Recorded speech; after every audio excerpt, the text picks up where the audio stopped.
RSS మీద కెనడాలో ban అనే దాని వెనకాల ఉన్నటువంటి అతిశయము, నాటకము గురించి నేను మొన్నే ప్రస్తావించా. ఆహ్, అక్కడ ఉన్నటువంటి కొంతమంది ప్రజాప్రతినిధులు రాసిన లేఖది. ఆ లేఖను బేస్ చేసుకొని కొన్ని ప్రజా సంఘాలు కలిపి రాసిన లేఖ.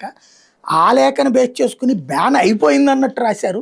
బ్యాన్ చెయ్యమని కోరుతున్నారు అన్నటువంటిది ప్రస్తావించాను నేను.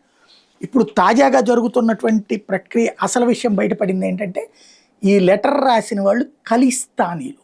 భారతదేశం నుండి పంజాబ్‌ని వేరు చేసి, పాకిస్తాన్‌లోని పంజాబ్‌ని వేరు చేసి, సిక్కుల దేశం అంటూ ఒకటి కావాలి ప్రపంచంలో అంటూ ఆస్ట్రేలియాలో కూర్చుని, కెనడాలో కూర్చుని, బ్రిటన్‌లో కూర్చుని, అమెరికాలో కూర్చుని నాటకాలాడే బ్యాచీనే, ఆయుధాలతో అరాచకాలు చేసే బ్యాచీనే, ప మౌత్ పబ్లిసిటీ దగ్గర నుంచి సోషల్ మీడియా పబ్లిసిటీ చేసే బ్యాచీనే ఈ డ్రామా నడిపింది అన్న విషయం బయటకొచ్చింది ఇప్పుడు.